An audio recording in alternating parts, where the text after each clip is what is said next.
not possible to do any more drone footage. The wind speed is about 12 to 13 meters per second.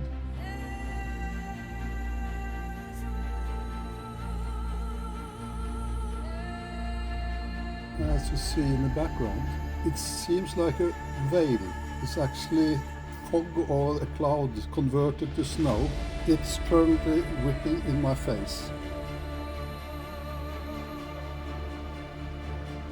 Even though it's not very high, it still seems like it's sort of on the top of the world. I feel I can see everything.